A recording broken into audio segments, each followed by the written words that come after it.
नमस्कार, मी Aparna. Mallow kitchen मध्ये तुमचं खूप खूप स्वागत.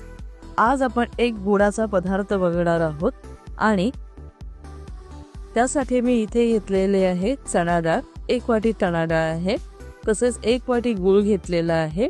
थोड्याशा वेलची घेऊन त्याची मी पावडर केलेली आहे. 10 ते 12 मी काजू घेतल्या आणि त्या रात्रभर पाण्यामध्ये भिजत ठेवल्या होत्या. आणि तसेच मी इथे एका नारळाचा मी चव काढून त्याचा मी रस तयार केलेला आहे. सगळ्यात प्रथम आपण चणा डाळ भाजून घेणार आहोत आणि त्यानंतर स्वच्छ धुवून आपण 1 शिटी होईपर्यंत कुकरमध्ये शिजवून घेणार आहोत. इथे मी एक स्वच्छ असा पॅन घेतलेला आहे. गॅसवरती तो गरम करत ठेवलेला आहे. आता आपण चणा डाळ भाजून घेऊया.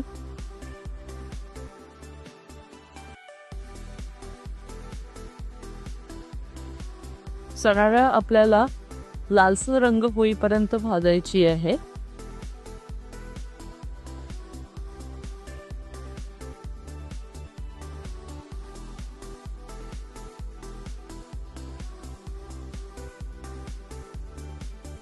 कुकरची 1 शिटी काढून झालेली आहे चणा डाळीला. आता मी एका स्वच्छ कढईमध्ये मी ती चणा डाळ आहे टाकत आहे.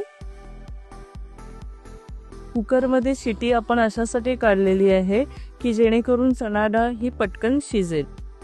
नाहीतर ती अशीच आपण टोपामध्येही किंवा कढईमध्येही शिजवून घेऊ शकतो, पण त्याने खूप वेळ लागेल. म्हणून मी 1 शिटी कुकरची काढून घेतलेली आहे. आता ह्या चणा डाळीला आपल्याला चांगली उकळी येऊन द्यायची आहे. ही चणा डाळ जी आहे ती थोडीशी फुटली पाहिजे इथपर्यंत आपण शिजवून घेणार आहोत.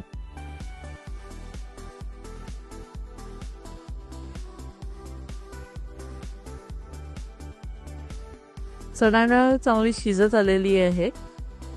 ती अशा प्रकारे फुटायला लागली की आपण पुढचं साहित्य आपण घालणार आहोत. आता याच्यामध्ये आपण गूळ टाकूया. मी 1 वाटी गूळ घेतलेला आहे. आता याच्यामध्ये काजू घालूया.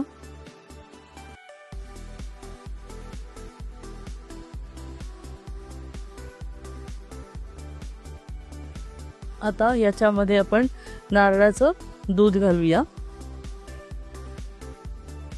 हे मी घट्ट जे पाणी होतं नारळाचं घट्ट दूध जे तयार केलं होतं तर ते मी पहिलं घातलेलं आहे. आणि पातळ रसही मी तयार ठेवलेला आहे. जर गरज लागली तर मी त्याच्यामध्ये पातळ रसही घालणार. आता हे सगळं आपण चांगलं व्यवस्थित एकजीव होईपर्यंत उकळी येईपर्यंत शिजवून घ्यायचं आहे. त्याच्यामध्ये आपण पातळ दूधही घालूया. चण्याची डाळ ही अजून जरा चांगली शिजली पाहिजे. आता याच्यामध्ये थोडीशी वेलची टाकूया. आपला हा गोडाचा पदार्थ ज्याला GSB मध्ये मडगणे म्हटलं जातं तर ते छानपैकी तयार झालेलं आहे. आता आपण एका सर्विंग बाउलमध्ये काढून घेऊया. घट्टसर झालेलं आहे. सगळ्या गोष्टी एकजीव मिसळलेल्या आहेत. चणा डाळ ही छान शिजलेली आहे. आपले मडगणे चांगले तयार झालेले आहेत. तर नक्कीच हा गोडाचा पदार्थ सणांना करून बघा आणि कशी वाटली रेसिपी हे कमेंटद्वारे कळवा. आमच्या मॅलो किचनला लाईक, शेअर आणि सबस्क्राईब करा.